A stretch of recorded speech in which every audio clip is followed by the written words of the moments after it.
on the little dot. So Oh, right. So, looks like we're now streaming live on YouTube. So okay. that's great. If we have any new people that jumped on. Hi, Michael. How are you this evening? Hope he's He's got his mute on. Who, me? there. How you doing this evening? Can't complain. Okay, good. We're just waiting for Bart, and it looks like we have my battery's dead on my watch. Okay, when that happens, we have a minute. We'll just wait for Bart.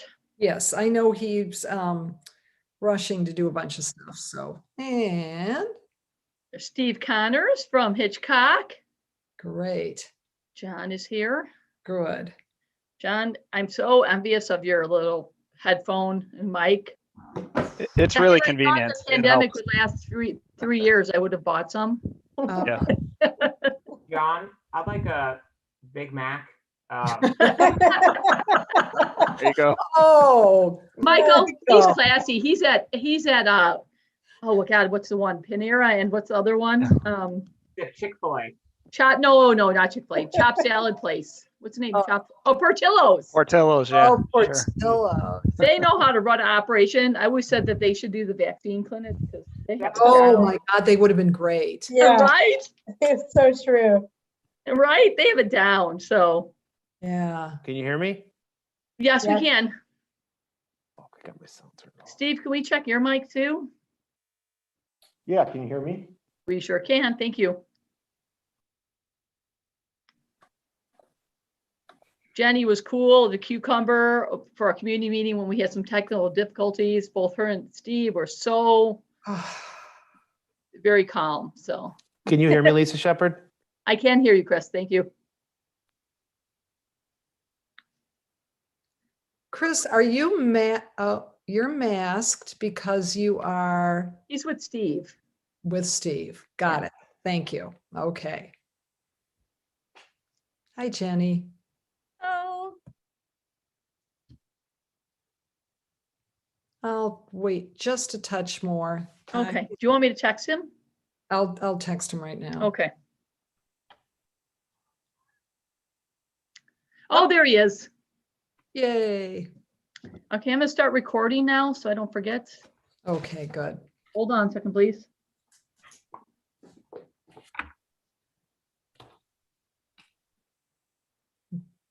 Hey, Jenny, the record's not going on. the recorder is not? Is it powered up? Yeah, there's a little, Did the plug pull out?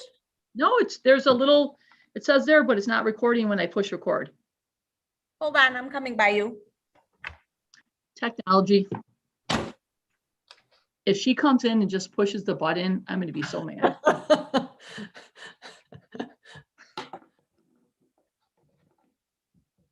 She's gonna get her steps in today. We can't be in the same place because we echo.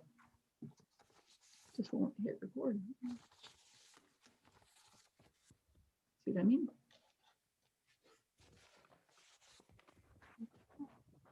Wasn't me. There we go. Okay, Very good. we are now recording. Okay. Give us 1 second for Jenny to run back Yes. to her station.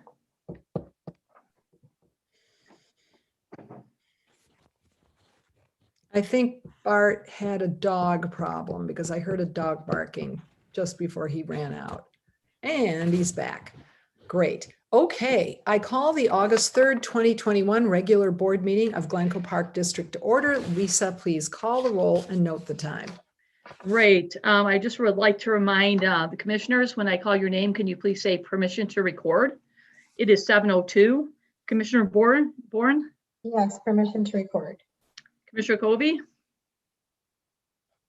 Yes, permission to record. Commissioner Schneider, Yes, permission to record. and President Brooks. Yes, permission to record.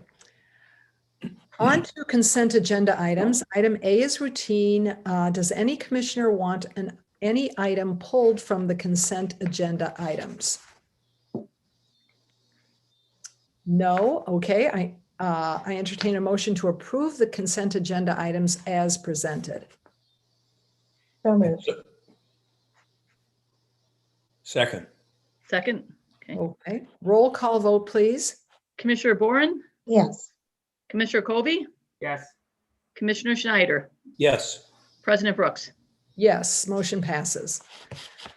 Okay, we will move on to matters from the public. It is our practice not to address questions at this time. However, we will take comments under advisement. Is there anyone who would like to make a verbal comment? If so, please limit comments to 3 minutes per person. Hi there. My name is Adam Weinberg, and it looks like I may be the only Glencoe resident participating in this board meeting. Is that correct? Yes. Okay. And I just listened in to the community meeting you held for the West Park School project that you're proposing. It did not seem possible to participate by Zoom. I think you held that differently by YouTube. Is that correct? Yes, or in person. Right, but this one this meeting you're not allowing in person because you communicated you called it the disaster declaration. You could, It you would could, be- you could attend in Could I person or finish? via FaceTime today. And Your choice. try We're to at- we- comment without questions because we're trying to, yeah. Okay, go ahead, Mr. Weinberg. Excuse me, I didn't hear you Yeah, there. it's not a platform for questions, rather for comments, and we welcome your comments. Okay, I just wanted to clarify because I was unable to speak at that meeting, and you had sent out a notice that you were not having in-person this meeting because of unsafe health conditions. So I was just surprised. It seems inconsistent that the meeting you just held was safe for in person, as you just said, but this one is not. But at any rate, since I'm the only member from the community, we shouldn't be pressed for time. Usually at least you communicate that you allow up to 30 minutes for comments from the community. And it seems like I'm the only one. So I do have some comments that I'd like to share. And I would request considering sharing those with the community more broadly than this, since no one from the community is here. If you'll bear with me, I will try to share these comments, and I could provide them in writing as well. I'm going to enable sharing these. Has the host disabled participant screen sharing? That's correct. It's verbal comments. Okay. Is there a reason that you don't want to see the comments that were outlined? There are visuals that are important because you just showed visuals at the community meeting for that major multi-million-dollar project. And so I also have some visuals to share. I think the best way, since we are, on Zoom and you're not in person, is to, you can email those visuals, which I presume are electronic, to the board and staff after the meeting or while the meeting is in session. However, I will remind you that it is 3 minutes per person. It is not 30 minutes per person if there's only one person. So please proceed to your comments. We're ready and waiting for them. Okay. I really don't understand why you wouldn't provide visual. Is Hitchcock here going to be providing visuals during this meeting? That's another question, Mr. Weinberg. It's a straightforward, easy. Yep. I And don't I'd know. like you to move to your comments if you can, 3 minutes for your comments, and I'll reset the watch after this to 3 minutes. I will, and you're directing this meeting, but it's disappointing that you seem to be preventing open sharing of community input, and you seem to be creating a situation that's disadvantaging fair community input. You're going to be showing visuals as you did just at this meeting that just concluded, and yet you're preventing me from showing visuals.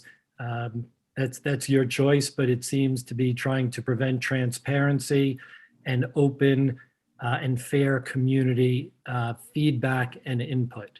So if that's your decision, I will proceed. I mean, this was prepared for visually, but I'll try to be quick here. I mean, one of the important points is that, just as I was just saying, sunlight is the best disinfectant. This was the words of Louis Brandeis, and it was actually about government behavior. And he believed the government would never keep the public sufficiently informed, and why he felt the individual citizen must in some way collect and spread the information.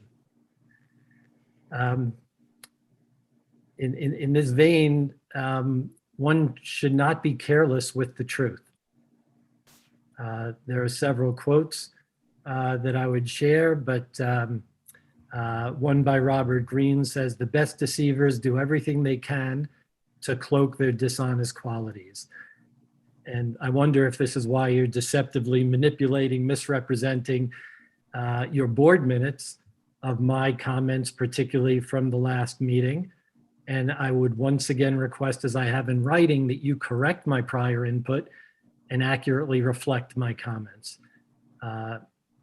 You could and should attach my email and documents in my words from the prior meeting.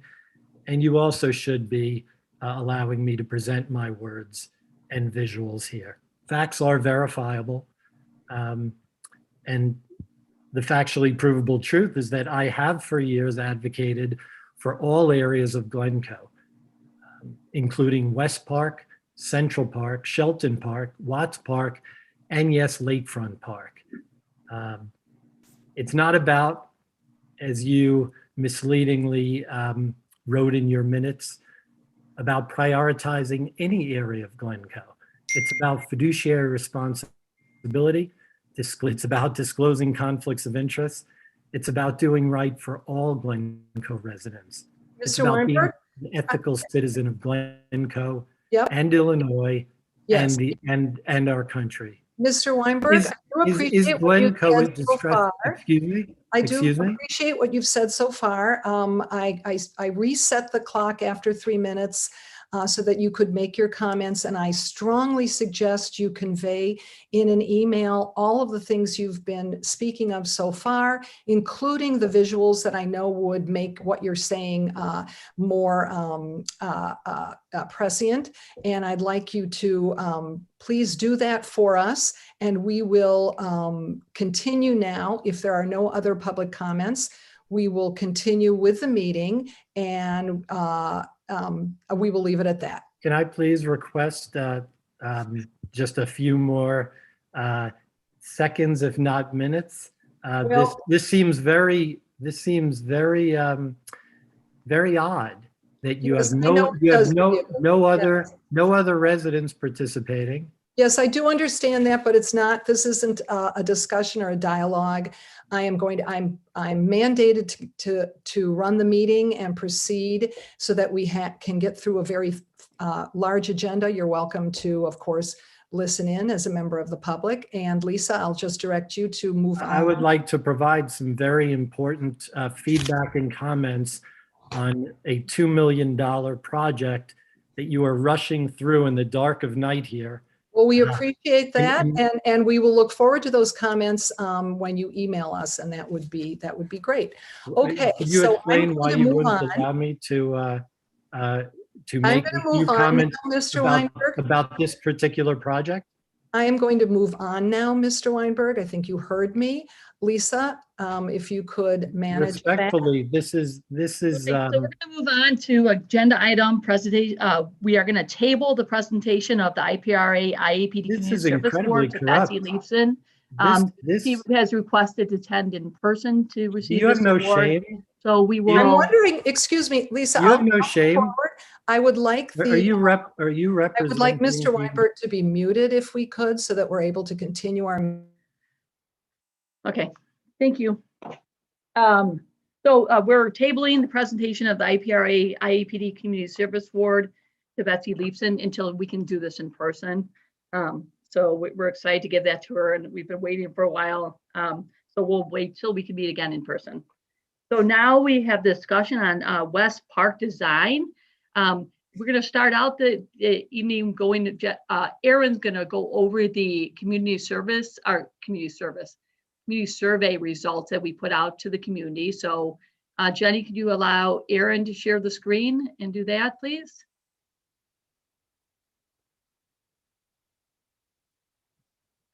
You're on mute, sorry.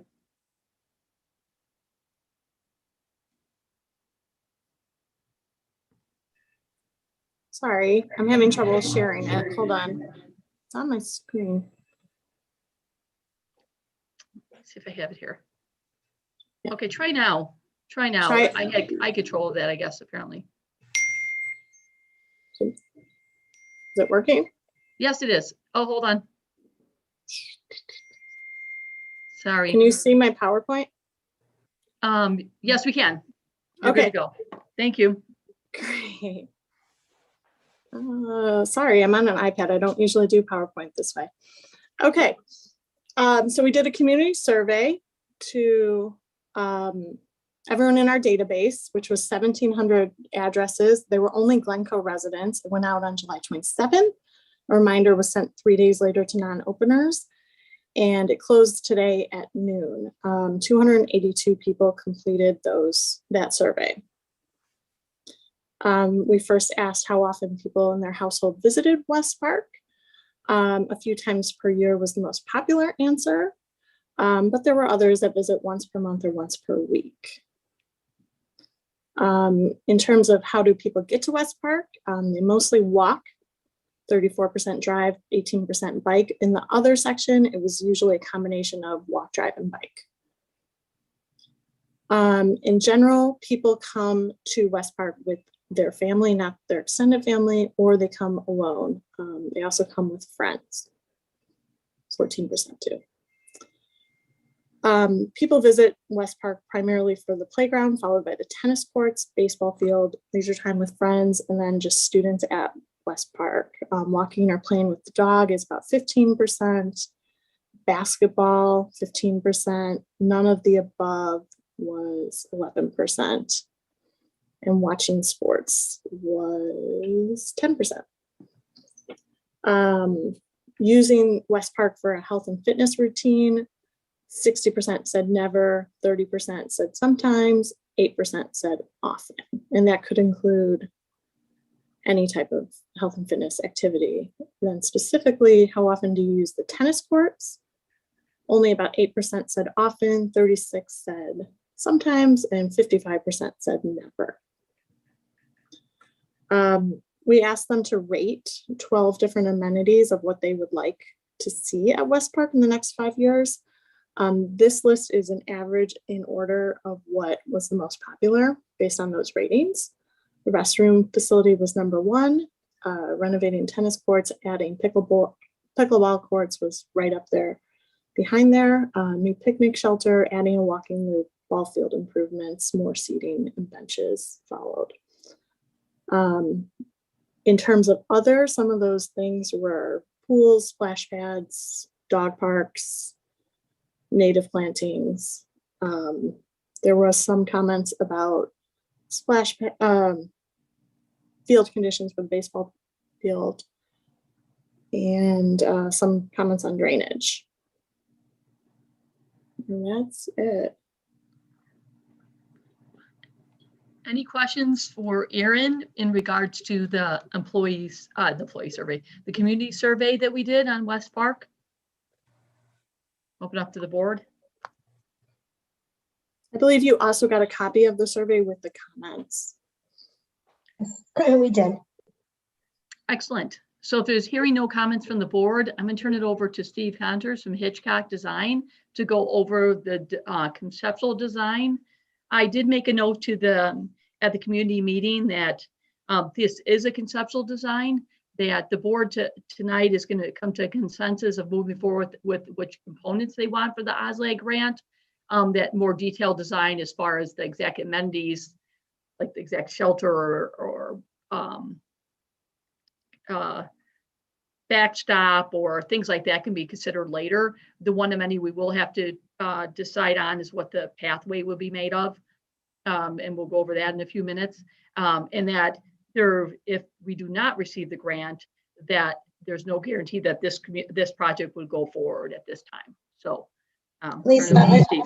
Yeah. When are you gonna share the comments from the community meeting after the presentation? Yes, after the presentation, I will go over what comments I received. And then, yeah. Okay, thanks. Steve?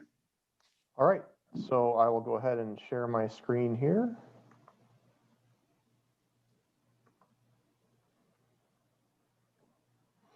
So obviously this is for West Park. We just had our community meeting and we're now doing a presentation for the park boards so that you guys can have a chance to comment and question on the preliminary plan as we prepare for the grant application. And so a few things we're going to go over with you tonight is talk about the project background, which is primarily talking about what is existing at the park now and what the conditions are. We'll give a brief overview of the grant process that we're going through, and then we'll focus on the proposed master plan for your feedback and talk about the preliminary budget numbers that we currently have available and open it up for discussion and your comments. So with that, you see before you, this is the existing park as it is today, this aerial that you've got here with Willow Tree Lane down on the bottom to the south, West School off to the east. And so we've got existing bank of 3 tennis courts here. And just to the west of that is the open space with the 2 existing ball fields, the smaller ball field in the lower left and the larger ball field in the upper left. And you can see too that in addition to sort of all the open space, there's very little connectivity, ADA connectivity to the existing amenities. And so that's one of the items that we'll be proposing to address as part of the master plan. While we aren't identifying to do anything different with it because it's fairly recent, we do want to at least both represent that, you know, you've got the Discovery play area here and the newly built playground up in this zone as well. We have a few images just to represent some of those existing conditions we talked about. So there are the tennis courts showing some of the condition of that pavement, which is severely cracking. The 2 ball fields, you know, showing that we do have very little paved access, ADA access to those player and fan areas, and just kind of showing the condition of the fencing and the fields themselves, as well as those 2 components we talked about that are not being evaluated at this time because they're fairly recent, the new playground as well as the Discovery area, and then the basketball courts that are close to the school. So before we get into the master plan, real quick overview of the grant. The application is due September 1st via email. It's digitally this year versus hard copy. It is a 50% max match grant. So any amount you ask for, you need to put up the same amount. And so it's a maximum request of 400,000. So if you request the maximum of 400,000, you have to at least match the 400,000 with your match. It's focused on recreational. This grant is focused on outdoor recreational components and environmental enhancements. Public input is obviously part of the process that we want to go through. And so tonight was the second of 2 public meetings in addition to the survey results that were presented. And then of course, this, as we said, over the next few weeks, we'll take the input that we get from you tonight, finalize the plan and the budget with staff, and continue to prepare the application for submittal on September 1st if we get approval to proceed tonight. So with that, here's the plan. I'm going to give you a quick overview and then I'll zoom in on a couple areas for you. So you can kind of see here that we've got primarily 2 ball fields, are remaining. So it's just improving and renovating those existing ball fields, renovating the existing tennis courts. But you can see one of the changes here is to convert the 3rd court to pickleball, which was one of the popular amenities that was being requested by residents, as well as adding a picnic shelter area just to the west of the courts. And then not necessarily meant to be part of the OSLAD application unless requested specifically, but showing that we're planning for the ability for you to add a single bathroom in the future. So with that, I am going to kind of zoom in here now and give you a little bit more detail of all this information. So to start with, I'll start with the ball fields and the general open space. So you'll see here that there's kind of this green color. It's really denoting the playing limits of the field, but this is still meant to be all turf open space, natural grass open space. So the intent is, while we're going to renovate the ball fields and do ADA accessible enhancements to the player and fan areas, that we want to maintain and preserve the open space that's out there now for flexible play, not just for games and for soccer field overlay, but just for residents to be able to come out and play on their own, whether it's throwing a ball or running with their dog or flying a kite or anything like that. We want to make sure we're preserving this as open space, but at the same time improving some of the drainage challenges that exist out there now. So with that, I'll come up to this upper field first.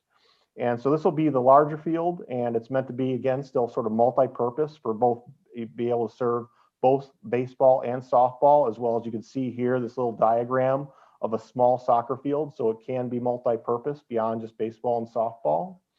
The intent is that the infield area would be synthetic turf. And as I mentioned, the outfield area would remain natural grass.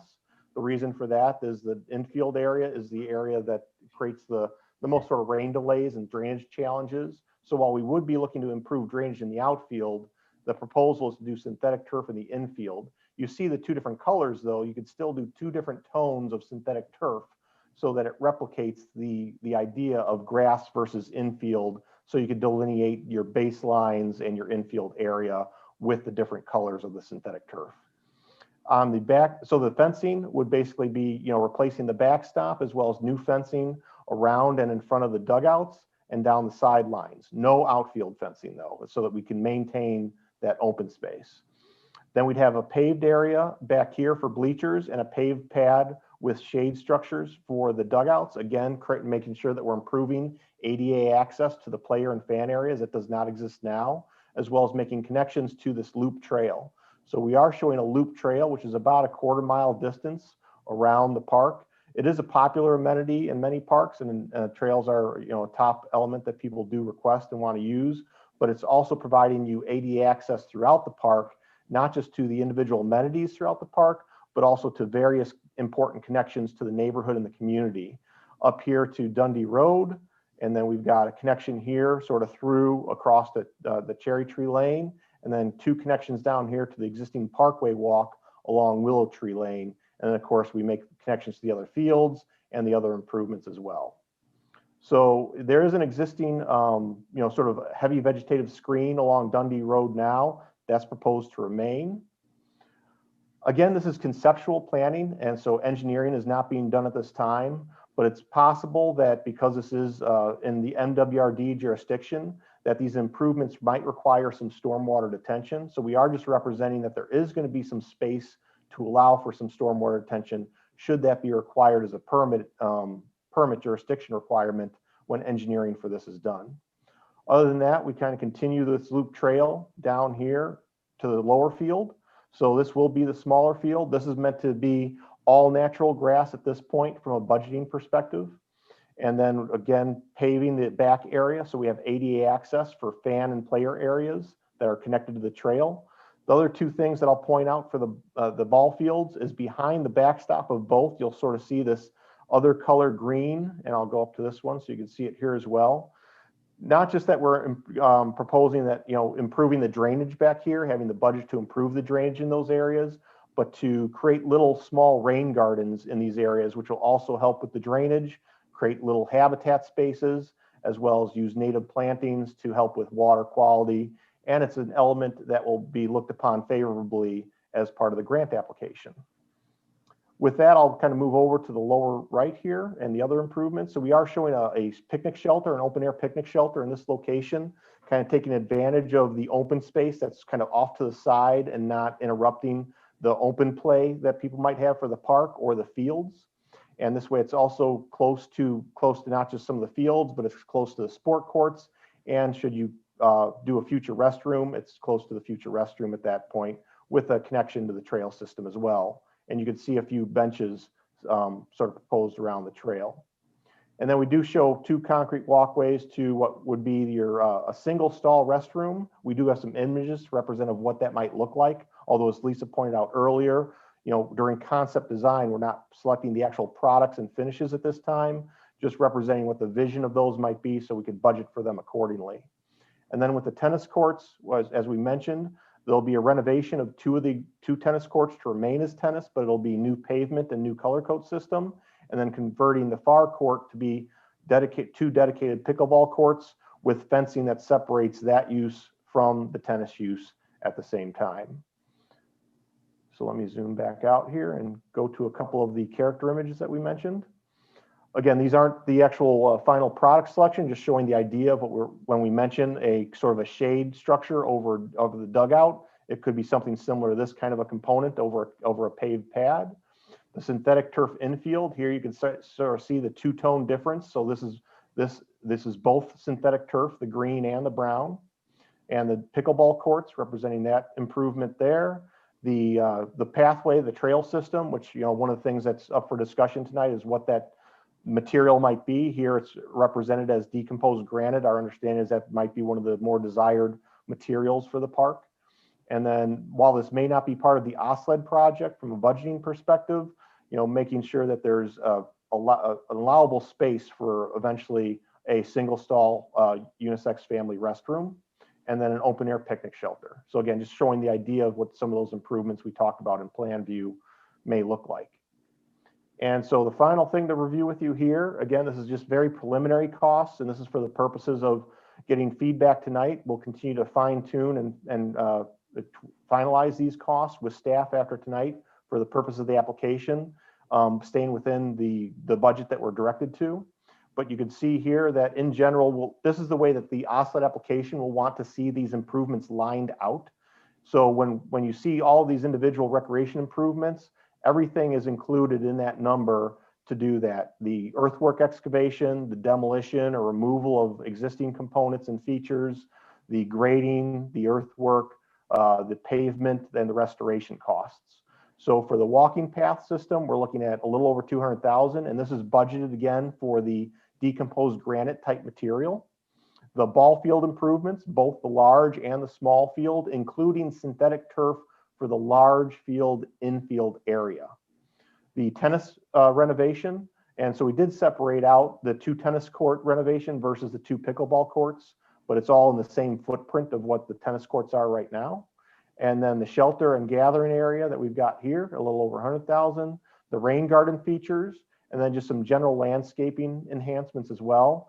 In these numbers are also allowances for drainage improvements to the site, and as well as contingencies. Because this is conceptual planning, we're not working with soil reports or site surveys during concept design. We haven't done any engineering during concept design. So there are contingencies built into these items to account for the fact that there's going to be more elements figured out for cost purposes during final engineering. That leads you to about a 1.3 total. The A&E fees are for everything from doing site surveying and soil reports to the design work and the engineering that's required. The maximum allowed amount to request in the grant of your costs is 15.25. So we always recommend that you go ahead and represent the full amount, even though you may not need it. In the end, if you don't need the full 15.25 for A&E, some of those numbers can kind of come back into the project costs up here. So in the end, all those items together are right around the 1.5 number. And this is again without the restroom. So with that, I'll kind of come back to the plan and open up for your questions and comments. Would you like me to go over the community comments at this time? Yeah, yes, why don't you do that, Lisa, and then we'll open our discussion. Do you need Okay. me to stop my screen share, Lisa, or keep this up? Oh, you can keep it up. That's fine. That's perfect. Thank you. We had someone email me right before the meeting, said they couldn't come. They really want us to consider pickleball. They're excited to have pickleball courts in there for their 2 sons, and that it's a very good game for all ages. So we had 2 people in the meeting in person. They both liked the design. I'm going to go over one person's comments and then go over another. he said to consider doing turf for the whole field, and if not, at least infield. And then Steve explained that the infield was totally turfed, and he was very happy with that. He's a big proponent of that. He asked some more detail about the backstop area, moving a little closer so they can have better control of the ball, make it the fence a bit longer along the third baseline, keep it from bouncing by Dundee, things like that, that we will go over in more detail when we have final designs. He's a big advocate for baseball. He plays, his children play, I should say, and he believes that if there's the more use you have on this, there's not a lot of use on this field because the fields just aren't designed very well. Play a lot of their games over at Berlin, but that more teams will move over here. We did explain to him at one point, and also the next comment, that one of the benefits by doing the infield turf design is that the pitching mound can be moved and the bases can be moved. That really accommodates both softball players, softball field, and baseball. And you could do different age groups by moving that mound and the baseline. So it really makes it a very usable field for many different ages and many different activities. What I didn't say, but I meant to, is that I heard very clearly last meeting and this meeting the concern to make sure there's a dedicated field for softball. While we don't think we have enough use of softball, I heard it loud and clear. I was a high school and college athlete, so I understand the importance of girls' sports. That's why I advocate for this design for that larger field, because it can be turned into a softball field. And what I would recommend is making sure there's dedicated nights so they don't get forgotten and taken over. So whatever night we talk at the beginning of the year, every Tuesday night, for example, will be girls softball, and it could not be taken over for baseball. Softball will always have that night. So that's what I would recommend. In addition to the smaller kindergarten field, can be used for both ages, baseball and softball. Then we had another gentleman who liked the design, but he indicated he wanted a dedicated softball field. He said be cautious about making this all about baseball. He indicated that could we make a pathway, pretty much, I can't really show you on this. Thank you, Steve. You're reading my mind right there. Actually, Steve and his team actually had the pathway going through there when we met with them yesterday, and we asked them to take that out. We thought it was very important to keep the open design of this for open field play, and by dissecting it, it kind of took that away from either putting a soccer field in there, a football field, or just general play on weekends. We want to make sure this field is able to be used on the weekends for pickup, soccer games or frisbee or whatever should happen. This other resident said, consider moving the shelter to a more quiet place. He thought maybe the activity, the buzz around by the paddleboard courts and the tennis courts and baseball, that it wouldn't be very peaceful there. And then the other resident came back and said, actually, I think it's a great location because then you get vantage point of the playground, the tennis court, and the baseball field. Very interesting, because the two people at the meeting were both residents of the field, and it was a prime example of how someone could look at something and have two different views of how it could be used. And both are right. We're just trying to figure out how we can get down the middle of that. I think that was pretty much sum that up. Did I forget anything, Chris or Steve, that you could recall? People are worried about drainage. People like the walking path. I believe at the last meeting brought up that they would like more sustainability kind of pathway. Just a reminder that if we do a crushed granite like we did at the Green Bay Trail, Connect Glencoe, that it cannot be plowed. It would only be used during the non-winter months. So that's something to keep in mind if the board decides to go in that direction. We had a little bit of feedback this winter about Connect Glencoe, like, well, aren't you even to plow it? We can't plow that surface. So it would be unusable in that year, where asphalt and cement can be plowed. Lisa, there was some questions about the area of disruption of the project. I mean, oh, yes, thank you. Yes. We've got, Steve has delineated out kind of the safety lines to show, that we can safely play out there without overlapping areas, and I'll let him kind of talk through this, but that's not, the scope of what we're approaching here isn't like Berlin where we removed the entire field, graded it and sodded it, but I'll let him kind of just break that down because it can be a little deceiving by looking at the picture. Steve, if you want to just explain kind of the area of disruption. Right, thanks, Chris. Yeah, so as Chris was mentioning, this sort of this color differentiation is more to represent sort of the plane limits for this type of a field so that you can see that these two fields clearly fit within the park with each other. But the intent is that this green will still be natural turf, both here and here, natural turf grass. And it's just this infield here, this brown and this other green, that would be synthetic turf. So the intent of the improvements out in these fields would be primarily just to improve areas of poor drainage, not necessarily to replace the fields in their entirety for the purpose of having new soil and grass, but to, once we have, topographic surveying where we can see where the drainage challenge areas are, to try to adjust some grades where needed and possibly add in some under drains to help with the drainage in those areas. It is also important to note that the school district uses this field for recess, for gym classes, for outdoor classrooms and such like that. So we took some of their considerations in there also. Also, there's another outlined area over by the school closer. That is something that we will be looking at. The school district wanted to do some kind of gathering space for students.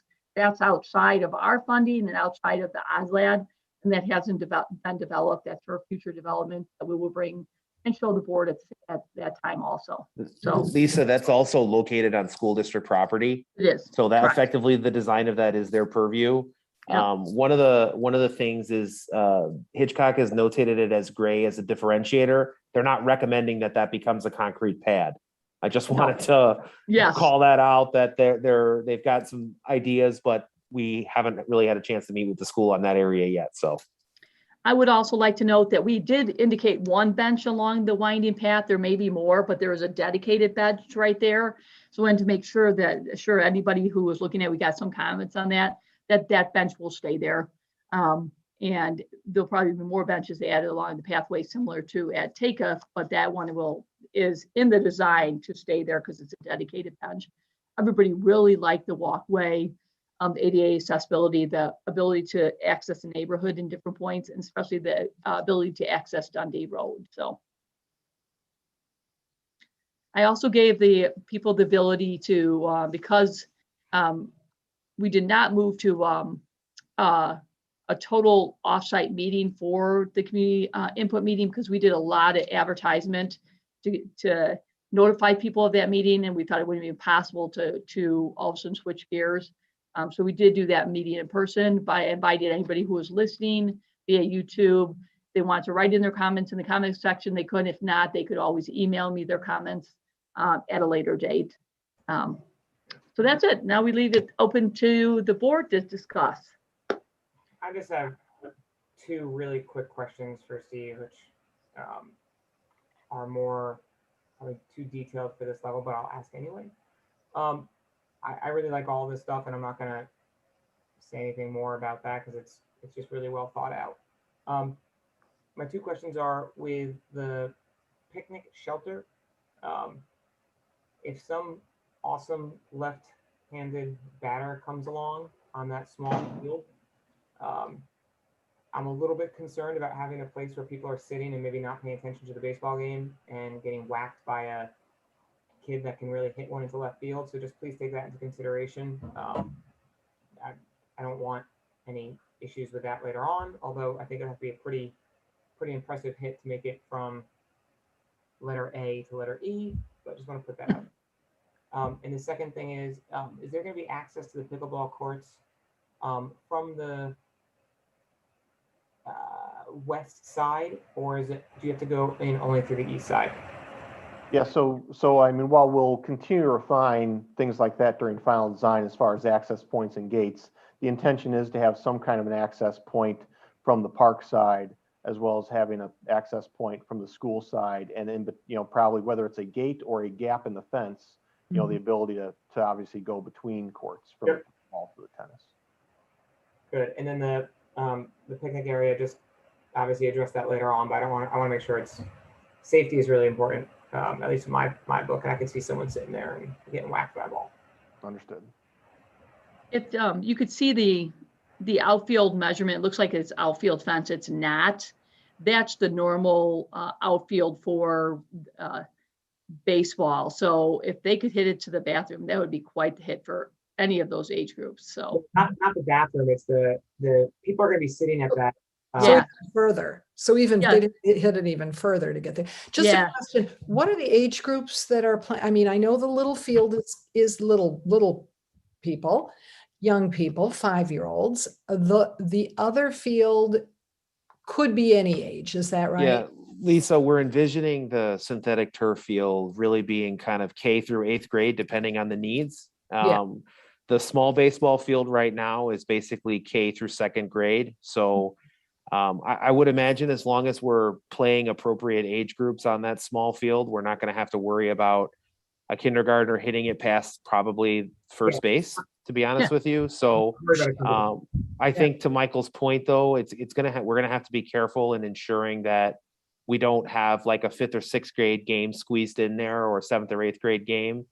But if it's appropriately scheduled, which I don't see Brad having an issue with, I think that because I mean that looks like it'd probably be somewhere around 175 feet, which is a heck of a hit for that type of a field.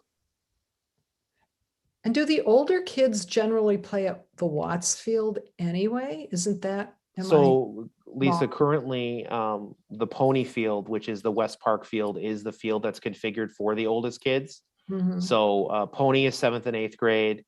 Watts is 5th and 6th grade. Berlin is 3rd and 4th grade. Well, 1st through 4th grade. And then at the K-ball field, they play kindergarten through like kind of that coach pitch league. Okay, And they also play at Takeoff as well on the diamond. right, good. And just a softball question, very quick.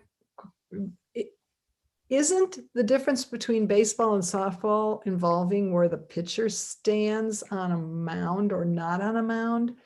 I hate to be so ignorant, but how does that get accommodated in this flexible scenario? So that's a great question, Lisa.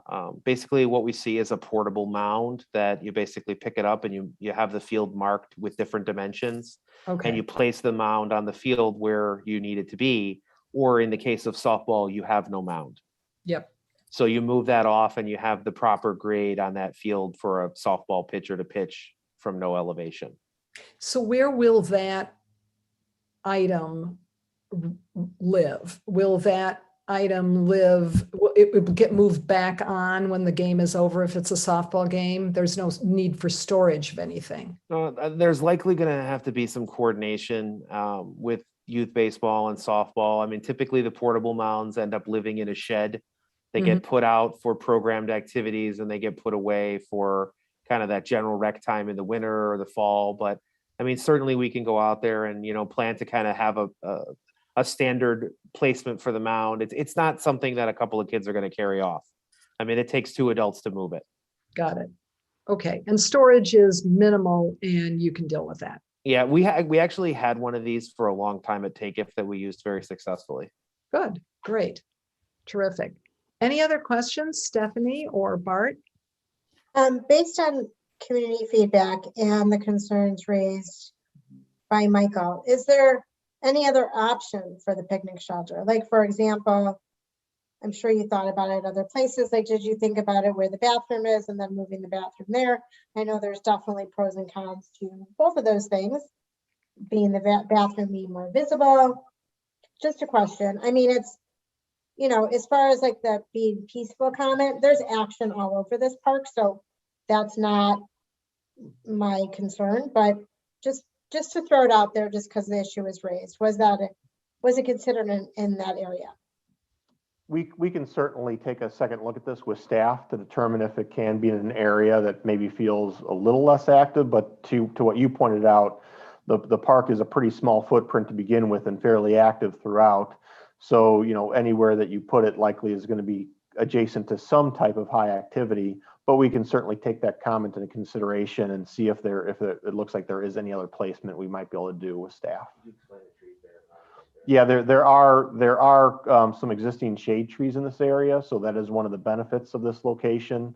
Not only the fact that, again, it's kind of the out of the way open space of all this middle activity, but it's in an area of existing mature trees for additional shade.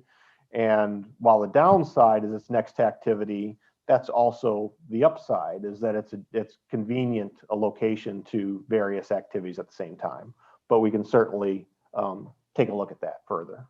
And also just wondering if the school had any comment on that, since I assume that might be something they want to use, especially with eating outdoors and, that they try to do. I know they have tents for that as well, but just I wondered if they had any comments on the location of that for their use as well.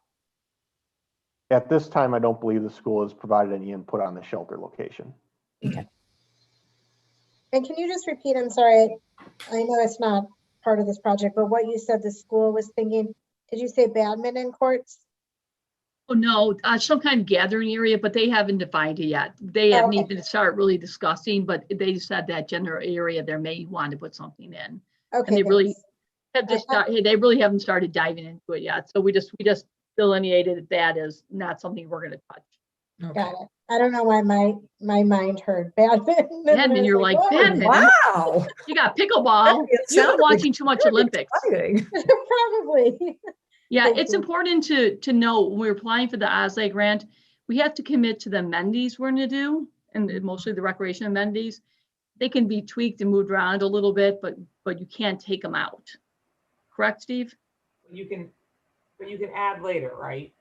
You can always add, but it won't be part of the OSLA grant. Right, but if it's like, So like the bathroom, if you decide, wow, let's see if we have enough money to add the bathroom later, you can absolutely add it in later.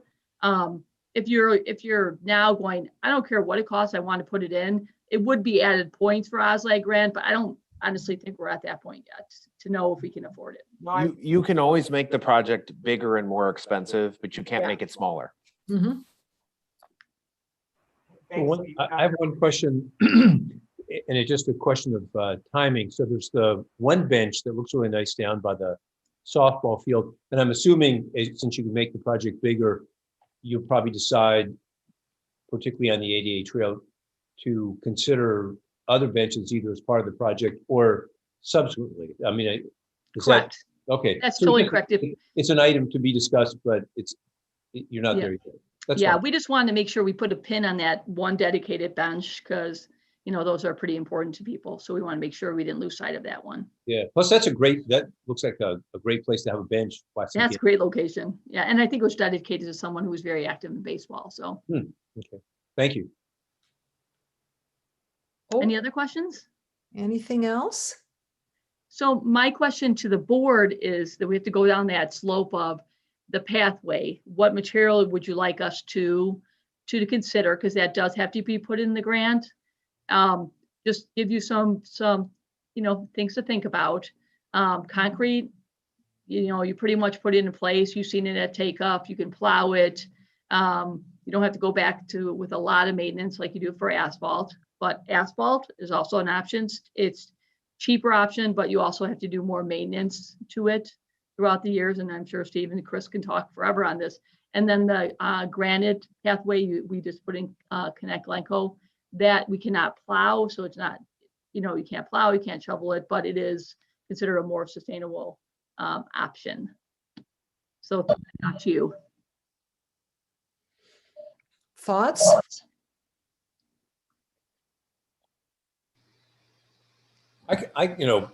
Personally, and I haven't put any real thought into this, but I live near the Connect Glencoe pathway, and I like that. People did walk on that in the wintertime. It sort of created a path, even when there was deep snow, and then you'd get a path people could walk on.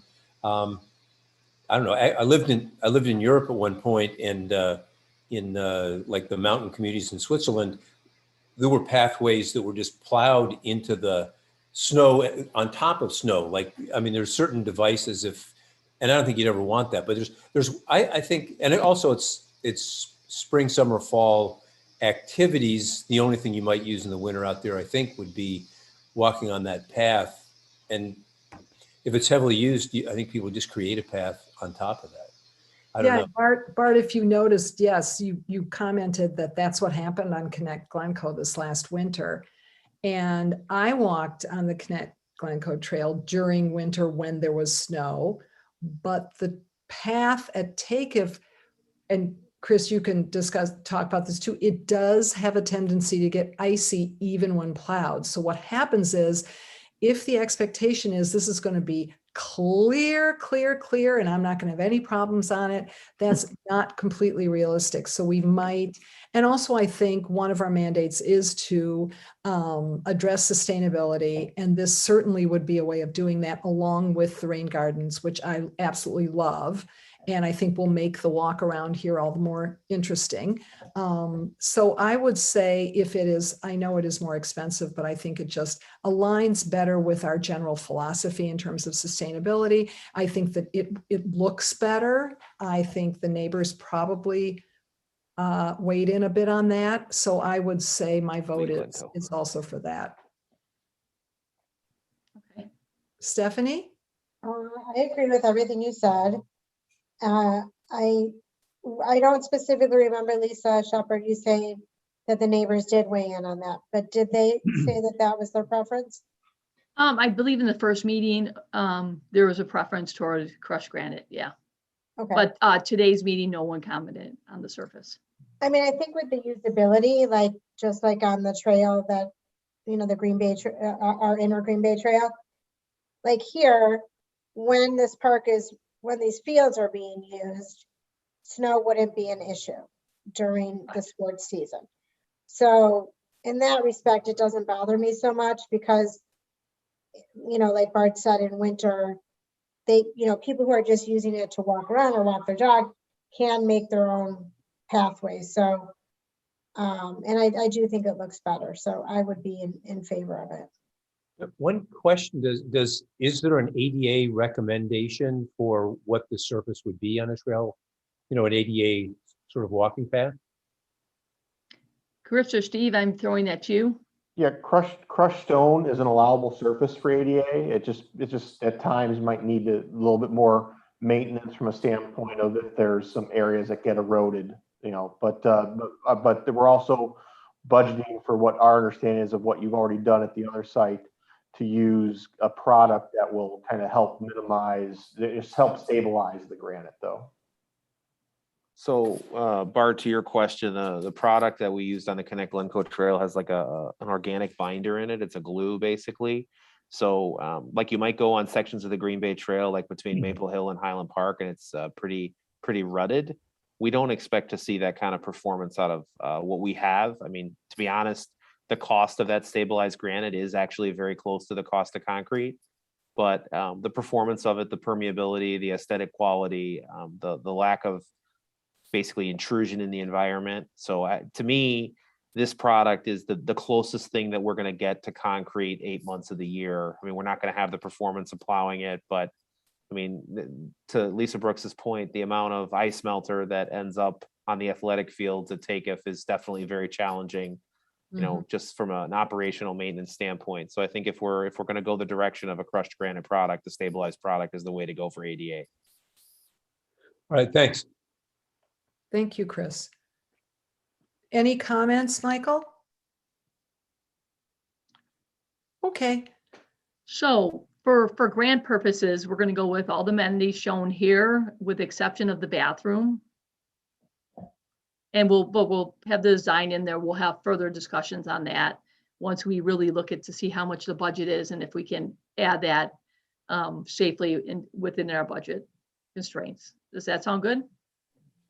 I mean, I'd be for putting the bathroom in the grant, but I understand the reasons not to, but also using the community survey, as that was the first thing mentioned.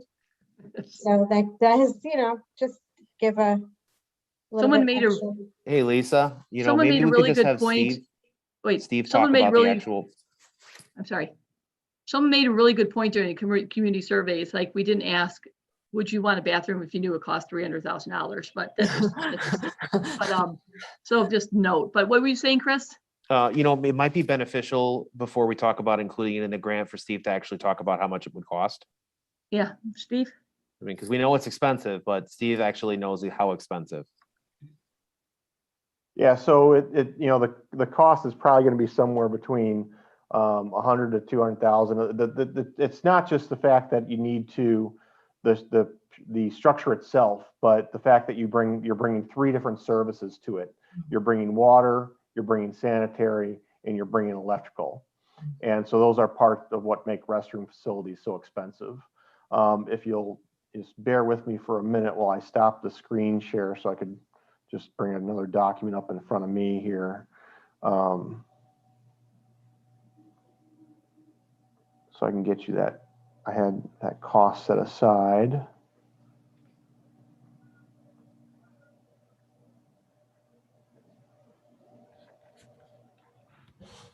Yeah, so actually we were closer to once we considered all the 3 utility services: power, water, sanitary, the concrete foundations, the purchasing of the kit, the internal plumbing and lighting kit that would come with it, the work that surrounds it with demolition and that earthwork excavation and those types of elements. And then we put the contingencies on top of that for the purposes of conceptual planning. We were actually more in the range of 250 to 300,000 for that restroom. Now, again, that's with a lot of contingencies built in during preliminary planning. It's possible when we go through final engineering, we might be able to find ways that that some of those utility services can be done, more affordably or whatnot. But early on, we always like to make sure we're using more conservative numbers. So I would say right now we're in that 250 to 300 range. Again, a big reason for that is bringing in 3 primary services. It's not just the physical facility itself. The only thing is, I mean, obviously if it's not in the grant, we don't get that 50% of that item.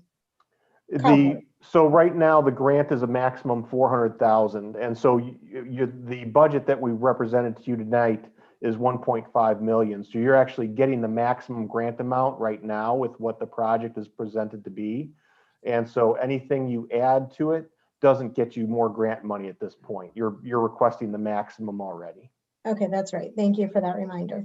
Only thing it might get you is because you have another amenity, maybe a little bit more points, but there's no guarantee to that, right, Steve?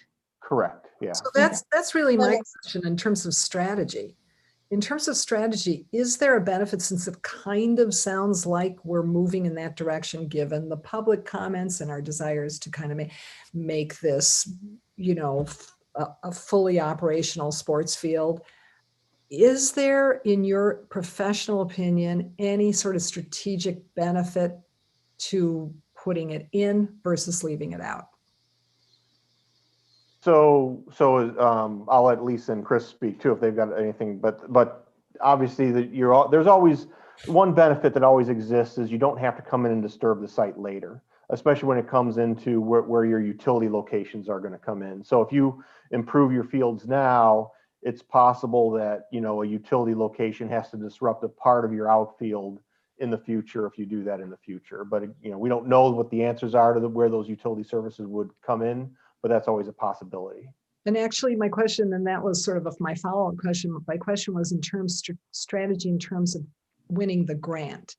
Is there a strategic advantage to putting the bathroom in? So as Lisa was indicating is that having restroom facilities for a park are looked upon, kind of favorably as a support element.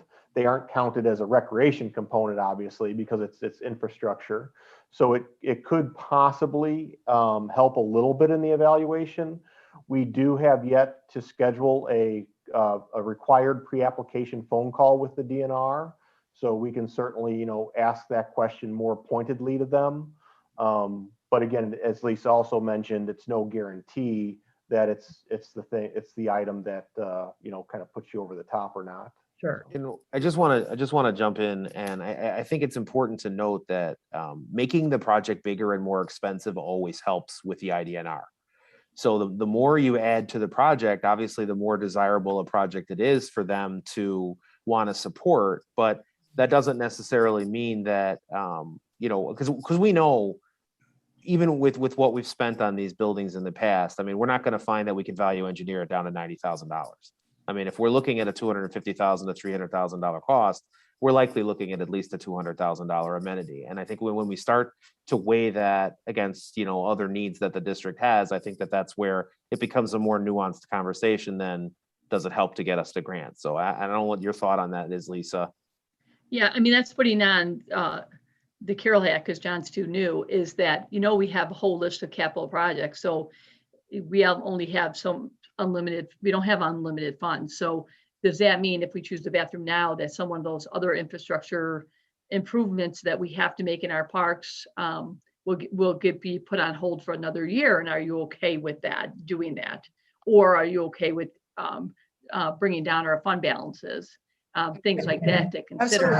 And I'm sorry I keep talking about the bathroom, but my very last question is it possible to kind of rough in the utilities to do the bathroom later, so that as to your comment, John, disrupting the field and so forth in order to put it in after the fact could be sort of like short-sighted? So is there some benefit, or is that such a big part of the cost that we wouldn't even consider doing it? Lisa, I think our conversations right now is like, should we include it in the grant? I think we still have time to decide before we actually do the project and the final design. Remember, we have to put the grant in by September 1st, and then we have 6 months to wait to see if we even get it. And then we go to design, detailed design. We will know in that time whether we can afford it and have that more detailed discussion on our other capital projects by that time, and you can make a more educated decision. Sounds good. Anything? Sound good? Okay. Any more questions for John? I have one quick one. It's Bart, and I'm sure the answer is no. I just want to ask it. I'm assuming there's no way to co-locate the bathroom with the school building or something, take advantage of having a building, connect water and electricity that way. I assume you can't, but I just wanted to ask. We are going to ask that question. So it's a possibility, but we don't know at this time. So that's a good question, Lisa, and I'll just kind of expand on that a little bit. It's a great idea, and I think it really all depends on the excess capacity available at the school district, you know, where the locations of the sewers are. And from Steve's point of view, in a concept plan, that's really something that we'd have to go down the rabbit hole with an engineering firm to really flush out. And I think as we take this project, if we do receive the grant from concept to actuality, I definitely would recommend pursuing that approach and expensing those funds to really understand whether we can save ourselves $80,000 or $90,000 by tying into what's at West School. Okay, you told me what I want to know. You're thinking about it, so that's perfect. Yes. Thank you. Good. Okay, very good. So I think if we are done, John is released. If you would like to stay, I don't think we need you any longer. You mean Steve? Sorry, Steve, I keep calling you John. Oh, no problem. The names are kind of the same to me. Okay, so Steve, I believe we're finished, and thank you so much. It was a really good presentation and very clear, and we really appreciate it. All right. Thank you for having me tonight and giving me the opportunity to explain to you and have the discussion. So, all right. Thank you, Steve. Thank you. Appreciate it. All right. Okay, so we will move then to the approval of the resolution of authorization for OSLAD grant for West Park. And Lisa and Chris, do you have more to discuss? I believe you do. No, it's just pretty much as it stands. We just have Okay. to, you give me permission to sign the OSLAD grant. when Very it's ready. good. So I entertain a motion to adopt the resolution of authorization for the State of Illinois Department of Natural Resources, IDNR Open Space Land and Development, OSLAD, OSLAD, grant application for the West Park renovation project, and authorize Executive Director Shepherd to sign the agreement as presented. So moved. Second. Any further discussion? Okay, roll call vote, please. Commissioner Boren, Yes. Commissioner Kobe, Yes. Commissioner Schneider, Yes. President Brooks. Yes, motion passes. Okay, we will move on to the next item on the agenda, approval of a lease agreement for a portion of West Park from District 35. Lisa, that was in our packet. I think we all read it, but Lisa, will you lead the discussion? Sure. Part of the land that we're looking at developing is actually school district property, little sliver of it. So we would need to lease that property from the school district for at least 25 years or a total of $10 in order to make those changes. The lease was developed by our attorneys, looked over by school district attorneys. So they'll be taking action also. Okay. Let's see where we are. Sorry, I'm getting so interrupted here. Okay, so let's see. Nothing else? I entertain a motion to approve the lease agreement with District 35 for the area adjacent to West School as presented. Can I ask one question? I'm sorry. Isn't there something in the lease where the park district, and I assume it's de minimis, but the park district assumes responsibility for the taxes? There was something about us assuming taxes, and I assume that's insignificant, but I just wanted to ask. Yeah, it's really a moot point. Neither of us pay taxes. They just always put that in there in case for some reason we were going to do something that generated tax revenue, which we're not. So Perfect. That was my same question, Bart. I read that too. I thought the same thing, but Yeah. it was some weird fantasy situation in the future. Yeah. Yep. Okay, so can someone move the motion? So moved. We need a second. Second. Any further discussion? Have people's questions been answered? Okay, very good. Roll call vote, please. Commissioner Boren, Yes. Commissioner Covey, Yes. Commissioner Schneider, Yes. President Brooks. Yes, motion passes. Moving on, approval of up to $65,000 to make repairs to the cooling floor at Watts. Lisa Shepherd and Chris will lead the discussion. I'm gonna throw over to Chris. Okay, so as you guys all may recall, we discussed at the committee meeting the fact that we have a leak to the cooling floor. So we were able to engage the services of an engineer with White Design to come out and do a little bit of an informal evaluation, talk with our team, and thumbs up right now, they've indicated they think that it's a leak that's repairable. So in their professional opinion, they think that we're not in a position where we need to be planning for a new cooling floor in the next 3 to 5 years. We're in the position of wanting to do some leak checking and some repairs immediately. So they've recommended engaging a firm that does water main break locations. So they have like very detailed listening devices that they can come out and listen to the sheet, and they have a really, really good ear for those types of things. And they've indicated that they think that they can locate the leak, and they've recommended a couple of contractors to us to make those repairs. So what we're requesting today is basically the flexibility to pursue repairing that leak prior to the Watts season, to give Lisa the authority as the director to oversee that process and pay those bills without having to continually stop the project if we do engage with a contractor and we find that it costs more than $25,000, which is the legal limit for Lisa to approve without prior board approval. Yeah, it's not as bad as I thought, so I was happy to. Exactly, right? To read As I that, yeah. stated, you know, right now, the proposal recommends they're isolating it to one location. They don't necessarily think we have dozens of small leaks. We won't know the full extent of it until the leak check process is complete. So we're thinking it's going to cost far less than $65,000, but we were looking for that flexibility so we don't have to stop the process. And are you starting the process soon, obviously, because season's coming up? So I assume If you approve it tonight, we'll be starting tomorrow at 8:30. okay. Perfect.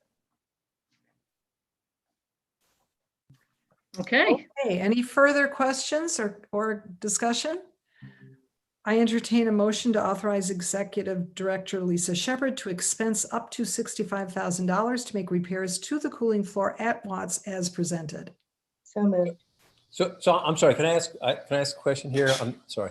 You have to, point of order, you have to second, and then you can ask a question. Okay. Second, and then we'll open for. Okay, second. Hank, great. Okay, yes, go ahead, Bart. So we had discussed before the probabilities of failure And it seems logical to me, Chris, that if you are listening and then repairing and you're listening and there's nothing there, you probably have a very high probability that you're not going to have a failure during the winter. But have you looked at, have these people looked at the probabilities of a failure, or is it premature to ask? Well, once we do the repair, Bart, it'll actually be pressure tested with air.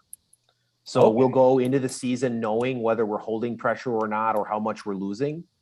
Typically, they could fill the system with nitrogen, and then they're able to test and determine if we've lost any, whatnot. So we'll complete the repair process knowing if we've executed all the repairs.